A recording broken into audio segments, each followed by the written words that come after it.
Masuk dalam segmen mimpi. Maukah cerita penuh misteri?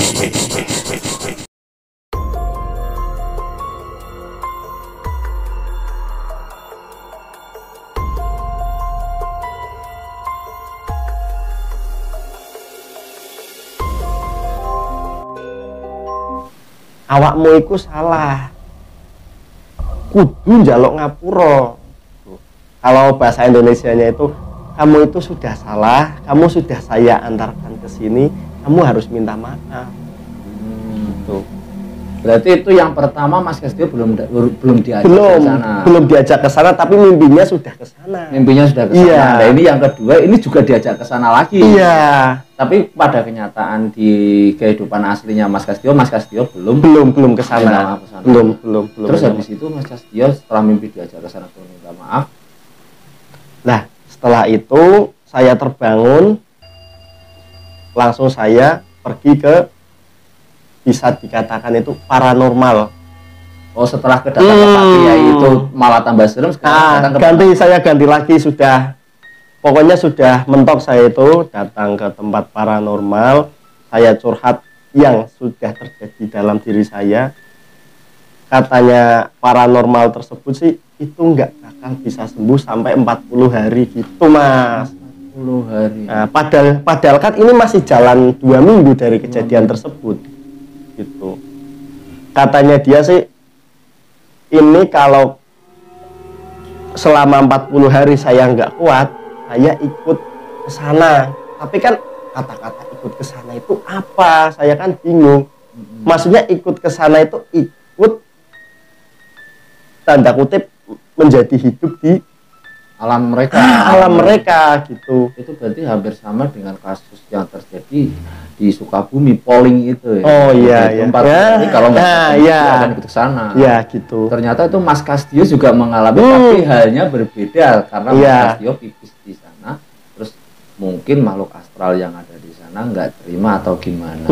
Itu setelah Mas Kastio, oke, balik lagi setelah Mas Kastio datang ke paranormal itu, apakah Mas Kastio dikasih beberapa mungkin penangkal kah atau apakah itu Mas Kastio dikasih atau gimana, atau biar dibiarin aja? Iya, saya dikasih itu. Saya itu setelah curhat, dia sudah bilang selama 40 hari ini nggak bakal hilang.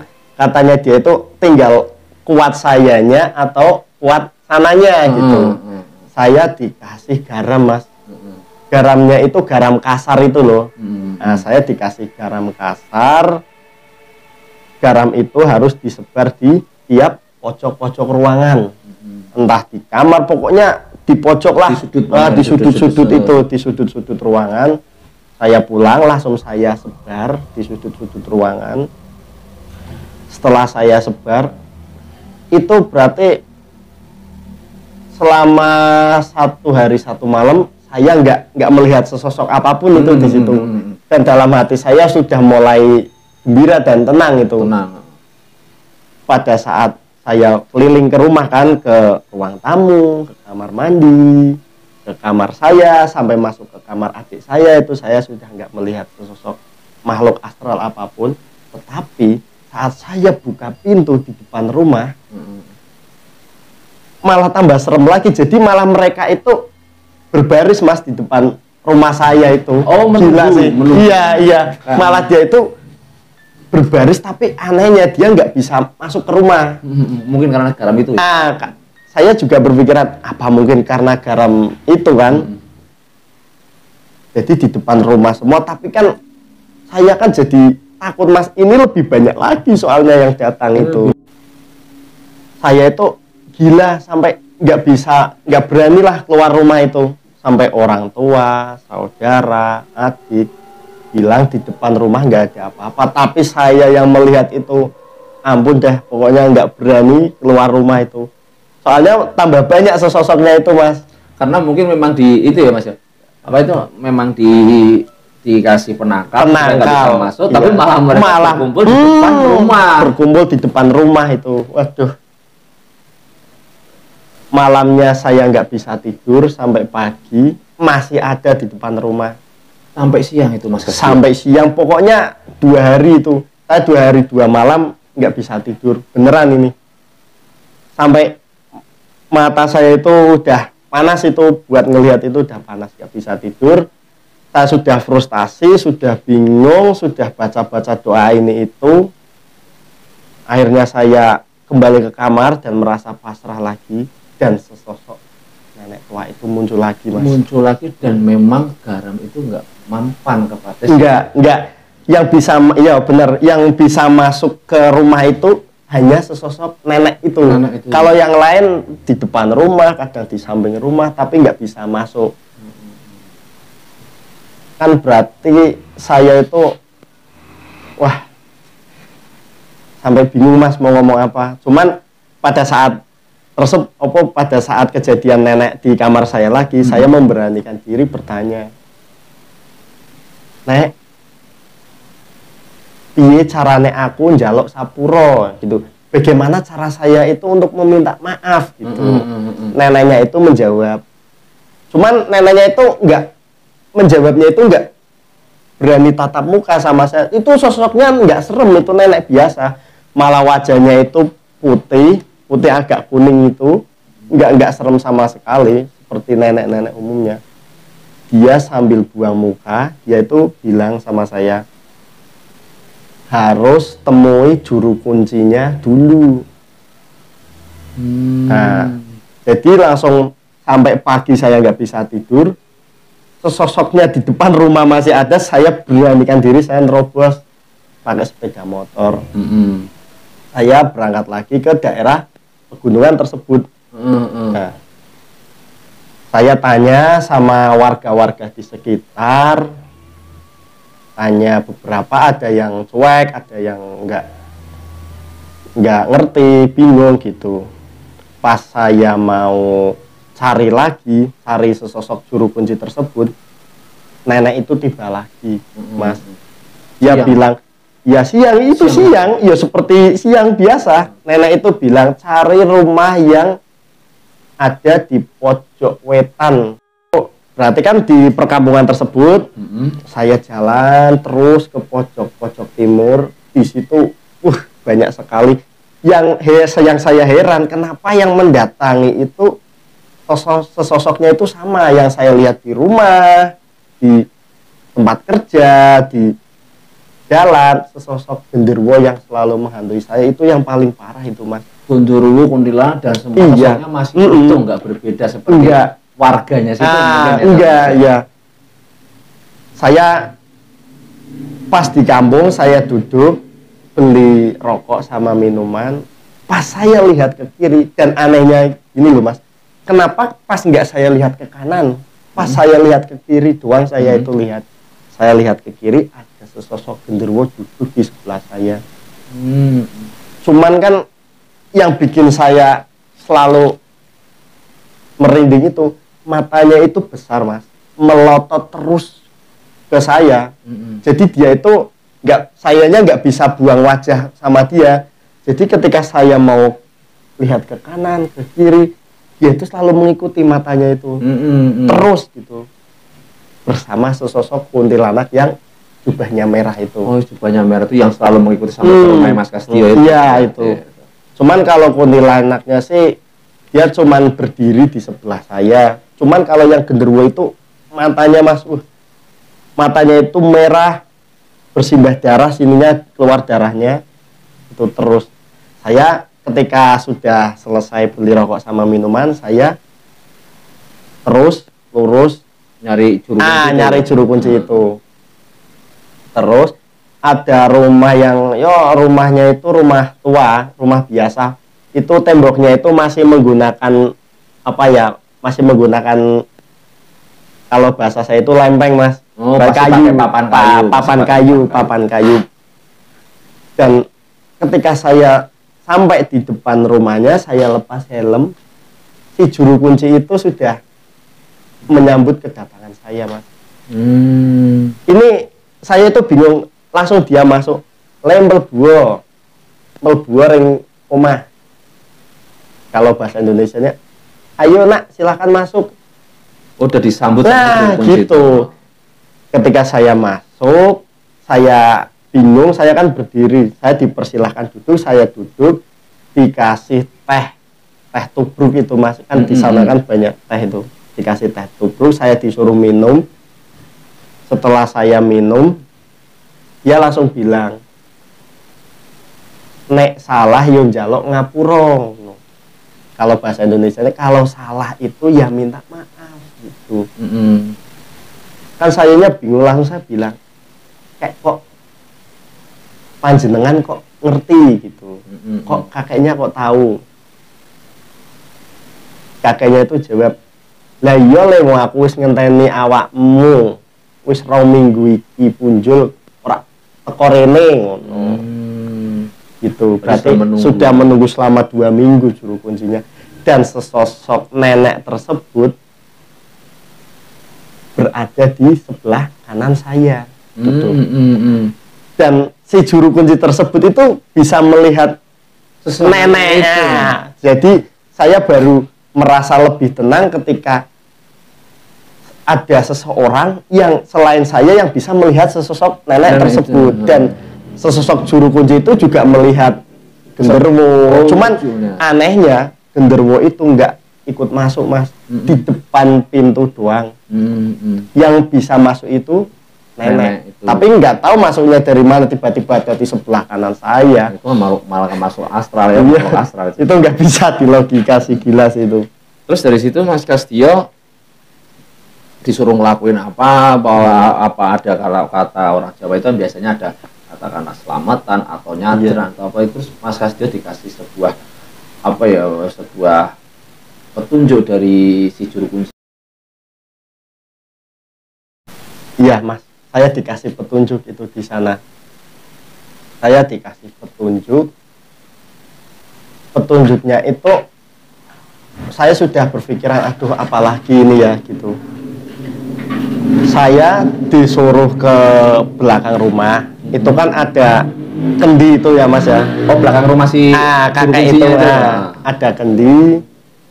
Saya disuruh berwudu sesuai agama saya Islam itu. Saya wudhu. Setelah selesai saya wudhu, saya melakukan ibadah. Selesai di situ, kakek itu mengeluarkan bunga mawar, melati, sama kenanga. Nah, bunga itu dicampurkan di dalam kendi tersebut. Lalu saya harus mandi air tersebut Mas. Setelah saya mandi, katanya kakeknya itu untuk mensucikan diri. Setelah saya mandi selesai, saya ganti pakaian, saya dipinjamin pakaian sama kakek tersebut, dipinjamin kayak ada belangkonya itu. Saya disuruh duduknya itu silah Mas. Ya, seperti orang bertapa itu. Saya sudah silah, kata kakek itu meditasi sekuatnya. Saya lakukan. Pertama saya melakukan meditasi, saya itu kan matanya kan merem Mas ya, sambil berdoa sesuai yang diinstruksikan kakek dan keyakinan ya diinstruksikan kakek tersebut. Setelah mata saya itu merem, gila sih Mas, saya melihat terus itu sosok genderuwo itu Mas. Masih mengikuti masih mengikuti. Pada saat saya merem itu langsung di depan wajah saya. Mulutnya itu waduh, sobek Mas, yang sebelah kanannya itu berdarah-darah, ada belatunya juga. Masih sama dengan. Terus saya meditasi nggak sampai 1 menit, langsung saya nggak kuat di situ. Disuruh meditasi lagi sampai jam 8 malam, nggak kuat. Dan pada akhirnya di situ saya dikasih pilihan sama kakek tersebut, besok datang ke sini lagi, meditasi lagi, atau besok mau langsung ke tempatnya saja minta maaf gitu.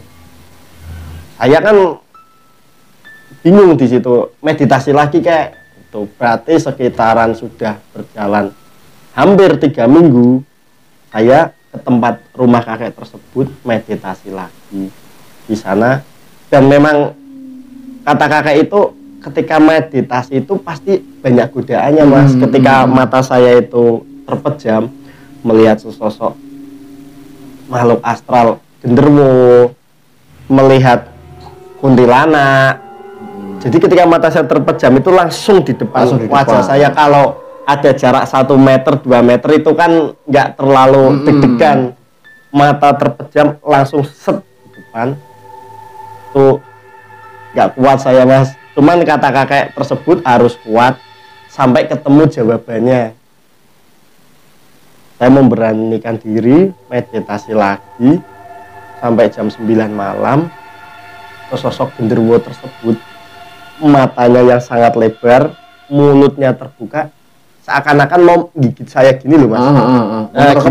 Mau menerkam saya. Tangannya itu dari sebelah kanan, dari pinggang kanan ke atas, gini, langsung ke nyekik gini, tapi mulutnya dia itu mau menerkam gitu. Terus. Iya. Saya sudah pasrah, memang sesuai instruksi kakek tersebut, saya tetap tenang. Akhirnya ya genderuwonya itu bilang,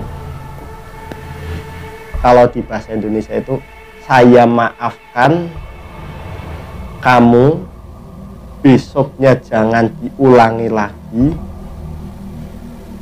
Ini buat contoh agar manusia-manusia itu tidak pipis sembarangan tempat-tempat, entah di mana, entah di kebun, entah di mana. Karena mungkin bagi kita kan tempat-tempat tersebut wah nggak ada orang, kita bisa iya. Di situ. Tapi bagi mereka itu di dunia mereka itu mereka merasa terusik, Mas, akan hal buruk yang saya lakukan. Oh mungkin kan kalau kita lihat di situ kayak Mas Kastio itu melihat hanya sebuah tonggak kayu yang tonggak kayu yang saya lihat. Tapi ternyata di situ mungkin rumahnya si Mas gitu. Atau daerah situ ya, yang memang tak kasat mata dan nggak bisa melihat dari mata kepala ya seperti orang pada umumnya. Itu habis itu Mas Kastio setelah melakukan ritual itu Mas melakukan sebuah meditasi dan si genderuwo itu mengatakan kalau memang itu bisa dimaafkan dan jangan diulangi lagi. Habis itu yang terjadi apakah Mas Kastio sudah selesai? Padahal kan itu belum 40 hari. Apakah masih melihat sosok-sosok astral di sekitar rumah Mas Kastio dan masih mengganggu Mas Kastio? Si nenek tua itu masih mengganggu atau? Iya. Berarti kan kejadiannya sesudah 3 minggu kan setelah meditasi. Berarti kan selama 40 hari itu sudah jalan 3 minggu. Nah, kan masih ada sisa ini, Mas. Itu masih sama seperti itu. Saya jadi jarang-jarang tidur di situ. Saya kan sudah pulang dari rumah juru kunci tersebut. Besoknya saya datang lagi. Datang lagi di situ. Saya disuruh meditasi untuk kedua kalinya.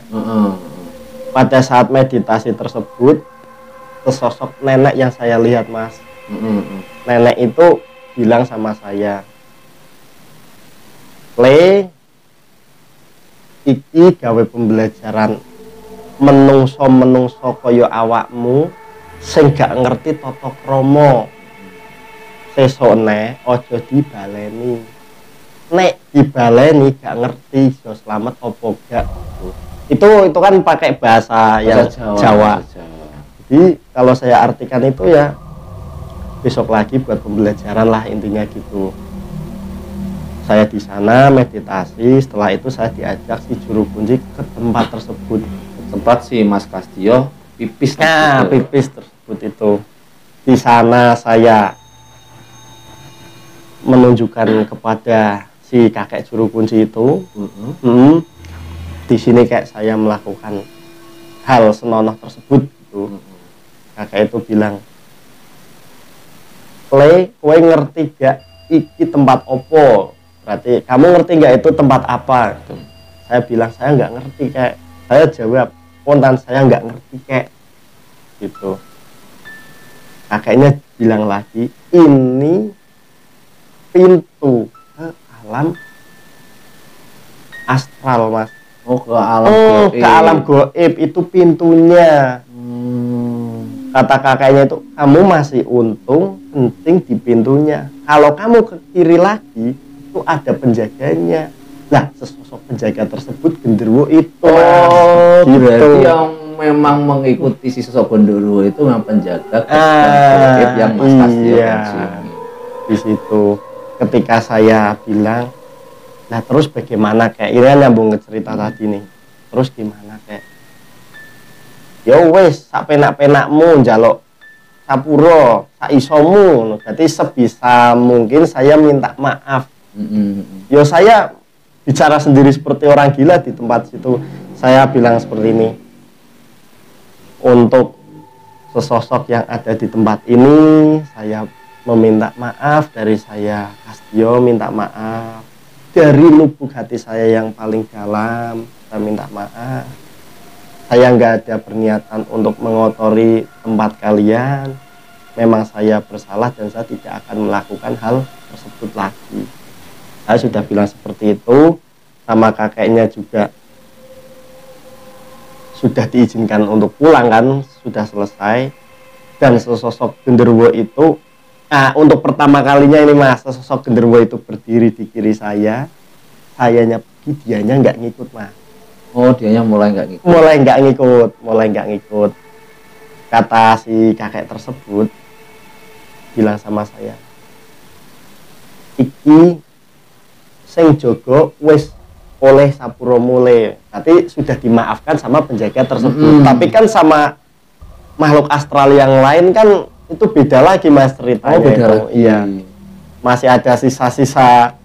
Yo yang di rumah yo Pak saya bisa melihat, yang di jalan yo masih sering melihat. Saya pulang sampai rumah, memang genderuwonya nggak ada, tetapi sesosok nenek tersebut masih mengikuti lagi. Masih mengikuti.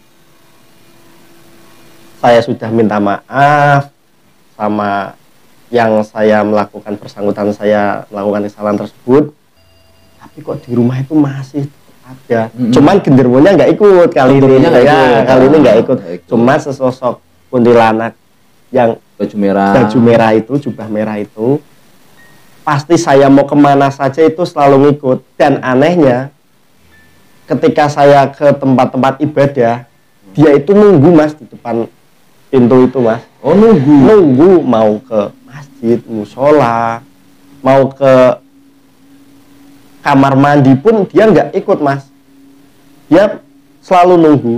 Kemanapun saya pergi, saya naik sepeda motor gitu. Naik sepeda motor, lihat spion, itu ada di spion. Itu posisi terbang atau? Saya nggak melihat Mas kalau apakah terbang, apakah ngikut saya gimana, tapi setiap saya melihat ke sudut manapun ada. Oh, gitu. Jadi memang mengikuti terus, tapi kita nggak tahu. Yang penting kita melihat spion, ya pasti kita lihat mukanya. Iya, gitu. Ada lagi sesosok yang datang, ini sesosok yang baru. Ada seseorang yang bertubuh besar, gundul, gundul Mas, nggak ada rambutnya, tapi nggak ada wajahnya, itu mata apa nggak ada, rata kulit semua. Cuman dia itu cuman berdiri di pojok-pojok ruangan.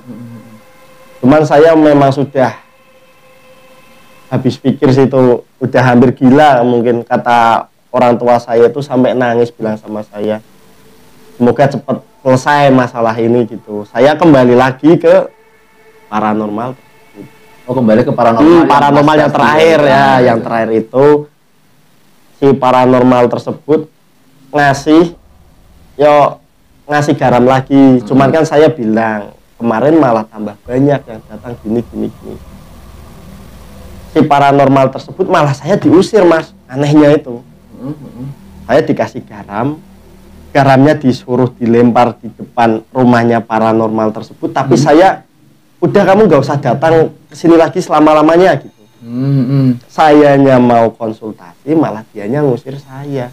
Dan itu nggak ngasih apa, maksudnya kok bisa kayak gitu? Mas Kastio nggak nerima jawabannya apa tanya sama? Enggak. Saya kan penasaran, bingung. Loh, kok gini Pak gitu. Dianya malah udah Mas, kamu pergi aja. Saya nggak kuat, terakhir bilang gitu doang.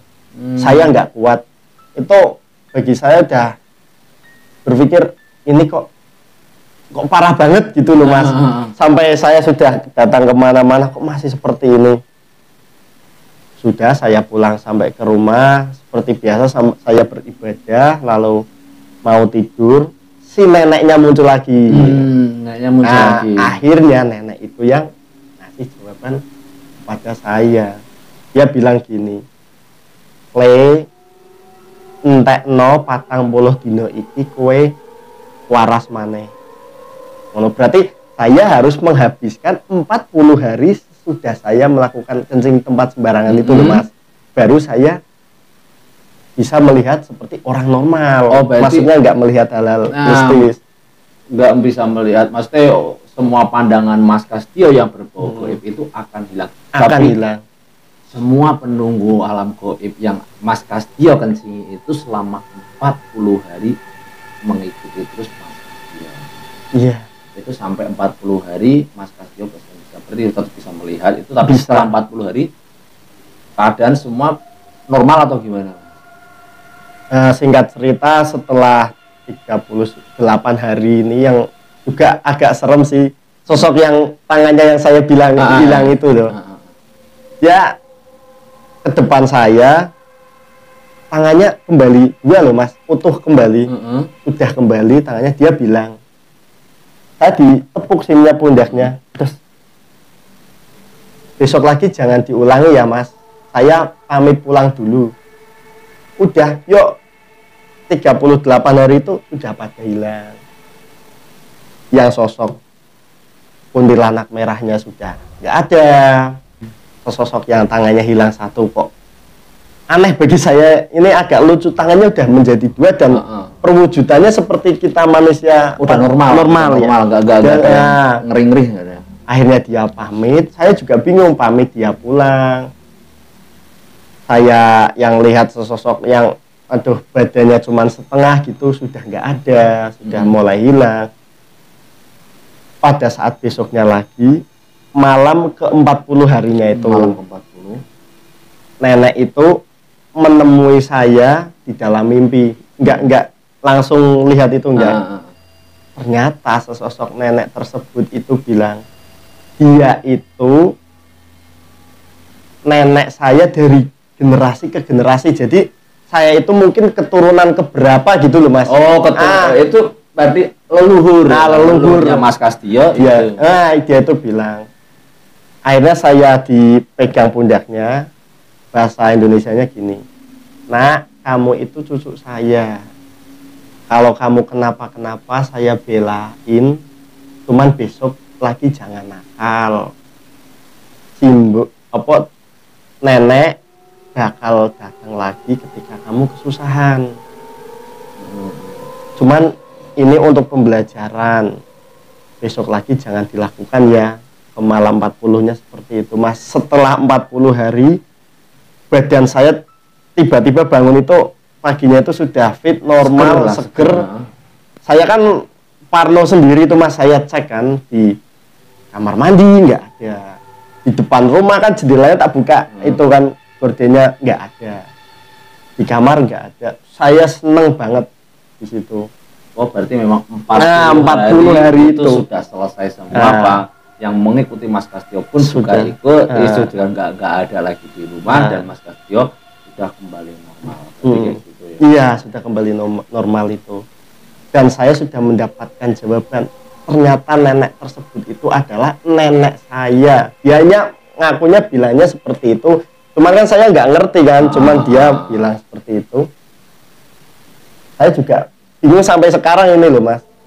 Katanya itu saya itu cucunya. Ya, bilang gitu. Saya sampai sekarang alhamdulillah jarang melihat makhluk halus, jarang loh Mas. Tapi kadang yo masih, kadang masih cuman nggak separah dulu sih. Nggak separno waktu. Parno waktu 40 hari jarang banget sekarang itu. Oke, berarti memang itu. Tapi sosok si nenek itu memang nggak ada lagi sampai sekarang ya.